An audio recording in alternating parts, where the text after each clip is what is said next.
Hey guys, how are y'all? So here I am. I'm at it again. I am making some menudo today. This is, as you can tell, I've been cooking it for a while already. I'm gonna go tell y'all real quick all the ingredients that I put in here. And of course, to start off with, it's gonna be your menudo, your pancitas. As you can see, I cut these really, really small. My husband, again, y'all are going to get to know Alonso very well with all these videos. He don't like a lot of meat, so he does not like biting into big old pieces of menudo. So I cut him as small as possible. Y'all see that? And then, of course, you have either your pig's feet or your beef feet, whatever it is that you guys like in y'all's menudo. Personally, I grew up with pig's feet in my menudo. This is what my mom used. Guys, this is what gives your menudo flavor. So if you've ever made menudo before and you opt to not put those, but yet you're like, my menudo don't taste right, that's why. That's all the flavor right there. One thing I have learned is the bone is what gives your food flavor. When you make caldo de pollo, you can't just make caldo de pollo with chicken breast. It ain't gonna come out good. You have to have that bone in there. The same thing with your chile colorado. You have to have some kind of bone in there with the meat to give it the flavor. Menudo is the same way. And then I put two chiles in here. What I do this for, guys, is to try to give my meat as much flavor as possible. I also put garlic powder, but it should be, once again, we're having to compromise here because of the whole quarantine, having to be in your house, can't get out. I would usually put a whole clove of garlic in here, the whole thing, the whole bulb, not just a couple of cloves, a whole bulb. But I didn't have it, of course, so I put a lot of garlic powder, comino, cumin, pepper, and some oregano, all in here while the meat is cooking. What I also put in here is a whole onion. I peeled off the outer layer and washed it really, really good and put it in here while my meat is cooking. Another thing that I put in here, this is something that I've never done before, but I did because this is a different kind of menudo that I bought. And believe it or not, guys, the brands of menudos that you buy make a difference. I usually get it at Lowe's supermarket, of course, because there's hardly any food in the stores now. I found this, gosh, I don't even remember what store. I found it and I grabbed it. Actually, it was at Walmart. I do remember. It was at Walmart. I grabbed it and this is what I'm using. I don't know the flavor of this panza, so I put some bay leaves in here. I put 2 bay leaves in here to try to take some of that flavor, or try to add a little bit more flavor is what I'm saying to this meat. Okay? Okay, guys, so my menudo's been cooking like for 3 hours already. In about another hour, it's gonna be done. So what you wanna do now is you wanna get your chile ready. I have some water boiling over here. I'm gonna start cleaning out my chile. Guys, usually this is the kind of chile that I use. You get it at Lowe's supermarket. I always get the mild, or I get the dulce, the sweet one that's in a yellow bag. I'm out. This is all I have left. So I'm going to have to use this other kind that I bought from a gentleman in a big old sack, in a big costal, because I got it for Gabby's quinceañera. So I'm hoping and praying that it's not too spicy. He said it was mild, but I don't know. Sometimes they just say that because they're used to like really, really hot stuff. So we're going to try it, okay? All right, so basically what you do is you just crack open your chili pot at the end, just like that. And you try to take out as much of that semilla, or the little seeds, as much as possible. Then I'm going to put it over here to the side. Because, guys, this chile, you need to wash it. You need to wash any chile that you buy, but especially this one. Because look at this. This chile is not washed at all. You all see how dirty that is? So you definitely need to give this a good rinse with water, hot water preferably. So you just get all your chili pods, clean them out as much as possible. You don't have to take every last little seed out of there. It's not gonna kill you. Actually, some people like to leave some of the seeds because it says it gives the food more flavor. So whatever floats your boat, okay? I'm gonna do this and I'll be back. Okay, so basically this is your chile while it's cooking. You just basically want to boil it or whatever till it's tender and it's kind of like really light red, but you can tell when it's done. Well, actually, let me show y'all what it looks like when it's done. Like, you can tell this one's done, of course, because it's so tender and like soft looking. But anyway, guys, another thing, notice that when I was telling y'all to put all the spices in your menudo when you were first putting it to cook, I didn't say to put salt. Now you want to put your salt. And of course, you're going to put quite a bit. Once again, sorry, I don't have a recipe. I can't tell you exactly how much salt I put in there, but it's just enough to where you pretty much want to flavor this. Your garlic. So the garlic, I'm trying to like measure a ver cuánto, how much I put. It was probably a little bit less than a fourth of a cup. This is probably about how much garlic powder I put in there. Oops, sorry.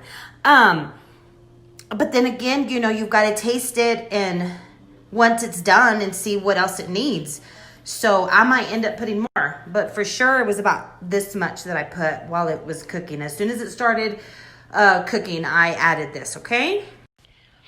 Okay, guys, I said this had been cooking for like 3 hours already, and then it needed another hour to cook. I lied. I just tried this because I started looking at it, and it looked like it was done already, and it is. It probably maybe needs another 15 minutes, and it'll be perfect. I'm telling you guys, the brand of menudo that you get has so much to do with flavor and how fast or how long it takes to cook it. I'm not kidding y'all. I bought a menudo one time that I think I cooked that sucker 8 hours and it would not cook. And I was like, okay, something's wrong with this. I didn't even eat it anymore. This one apparently cooks a little bit faster, maybe because I cut it a lot smaller. I don't know. But you just have to try your menudo. After 3 hours, for sure, try it to see, what it feels like. If it's still a little hard, then cook it a little bit longer. Real quick, guys, this is actually the oregano mix that I used in there. Okay, it's called a menudo mix, but it's like oregano and all kinds of other good spices. So this is what you want to put in there, not just regular oregano, okay? Okay, guys, after your chile is done, this is what it looks like. You see how it's really soft? I cannot stress to you enough the importance of throwing out the water that you boiled your chile in. That water is very bitter. So you do not want to use that water at all when you're gonna put your chile in the blender, okay? You wanna add just regular water when you're blending your chile. As a matter of fact, let me rephrase that. I actually use the water or the juice that the menudo has been cooking in this whole time. Just grab some of it. Try not to grab a lot of your oregano or whatever, that's floating on top. And use that to blend your chile with, okay? Okay, there's your chile. So, you're going to put it through a strainer. Because you don't want all those little, what do you call it? The little skin from the chile. It's, I don't like biting into it. Some people don't mind, but I don't. And then basically what I do, guys, is I just get my strainer and I hit it like this to get the rest out. Just like that. Y'all see all that? This is what I'm talking about. I say pellejito. That's what my mom calls it. That's why I couldn't remember how to say it in English. But anyway, that's it. And I throw that away. Okay? You see? Okay, guys. So I just used half of that chile. I always make extra because I don't want to need more and not have it. I'd rather have extra and then, you know, freeze that. But if you notice, look at this. That was plenty. This has such a beautiful, rich, red looking flavor to it, I guess. And guys, I already tasted it and man, it's perfect. The amount of chile is perfect. The seasonings that I put in there, everything was perfect. I will try to remember exactly how much I put of everything and then post it on here later so y'all will know. Keep in mind, this is not a whole lot of menudo either that I'm making because, you know, it's just my husband and I here by ourselves. But I'll look at the bag and see how much menudo this was. Okay, so this is the kind of hominy that I like. I like the yellow hominy. You can use whatever kind of hominy you prefer. This is what I grew up with. This is what I use all the time. I love it. Notice you always wash the top of your cans. But anyway, usually, guys, I'd buy one of those real big ones and then dump it in there because, once again, Mr. Gandara will serve himself 90% hominy and 10% pancita. So I have to put a lot of hominy in my menudo. So I'm going to open these and put them in there, okay? Okay, so I used about 6 of them small cans because, of course, again, they were out of the real big ones, so I had to compromise. And that's perfect. I mean, it's got plenty of hominy in there for him. And it made a pretty good pot of menudo. Now I'm going to cover it and let it boil probably another 5-10 minutes. And then, of course, you know, I have got to get some bread for this man. I'm telling y'all, I have a Mexican man. He needs his bread with his menudo. So, I have some bread here that I froze. Guys, I freeze bread all the time, and when I unfreeze it, it's perfect. I'm going to tostar it and get his bread ready for him. So now I'm going to prepare all my sides, okay? First, you have some crushed red chili here again for extra spice. Then, of course, you're going to have your cilantro, your onion, your lime, and then just some of these green onions also for a little more garnish. So I'm going to cut all this up, guys, okay? Okay, guys. So this is boiled about 10 minutes. And one very important tip right here is you've added all this hominy, so you've got to taste it again. Make sure it doesn't need more salt or garlic or whatever because you've added a lot of hominy to it, okay? In this case, I needed to add just a tad more bit salt. And I'm telling y'all, this menudo, whoo, I wish y'all could try my food. I really do, guys. And maybe one day y'all can. Is perfect. So, cover it up. Here's all my sides prepared. Just like that. And now I'm going to make the bread for my husband, okay? So I stuck my bread just like that, guys, in this plastic and in this Ziploc in the microwave. I don't know, maybe 10 seconds. No, maybe like 20 seconds. And it's still a little bit frozen in the middle. I can feel it. So I'm going to stick it in there probably another 10 seconds in the bag, okay? Okay, guys, so I actually put it in there 30 more seconds because it was pretty frozen. And if it's this big, well, you know, I guess it just depends on the size of your bread, how long you have to leave it in there. Now you're going to get a serrated knife like this, and you're going to cut it down the middle. And I know you're probably saying, yeah, why do you got to teach us this? We're not stupid. Well, I had to learn this way. You want to put your butter on your pan, not on your comal.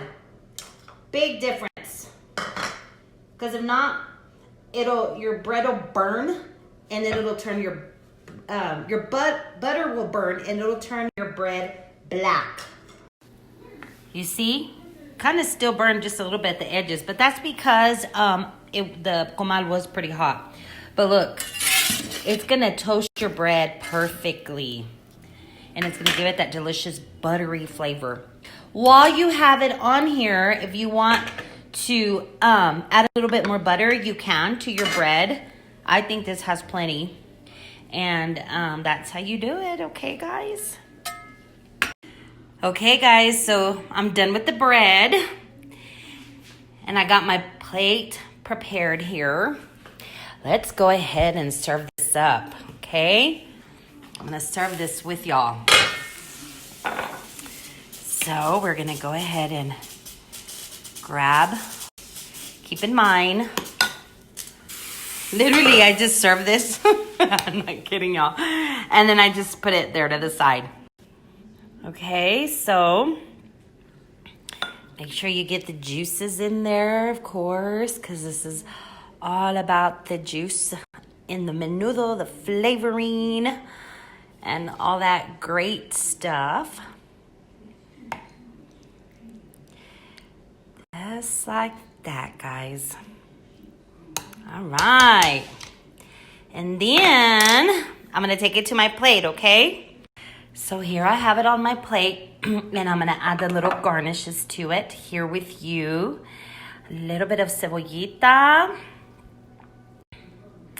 and then a little bit of the green onion to give it some green look. And then, of course, un poquito de cilantro. And if you want, you could add that, but I'm not. Of course, this isn't for me either, but I just wanted to show you. I mean, I'll probably eat half of this now and then half of it tomorrow and then whatever. But that's it, guys. Y'all see that? Delicious menudo on a Saturday afternoon. Who cares if it's not Sunday morning? Hey, at least there might be some tomorrow para la cruda. Not really. Y'all have a good day. I love y'all. Thank y'all for watching, for wanting my recipes. Here it is. Go for it. I put these this filter because I know y'all are mad at me right now because I make all this food and you probably want to eat some, and I'm so sorry. But guys, this menudo, man. And I'm not just saying it because I cooked it. It is so freaking delicious, guys. The spice is like perfect on it. But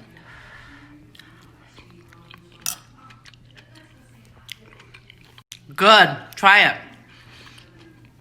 And get you a little bit of this pan and dip it in there. Soak up all them delicious flavors. Yep. You gotta do it. If y'all don't do these things, it's not my fault.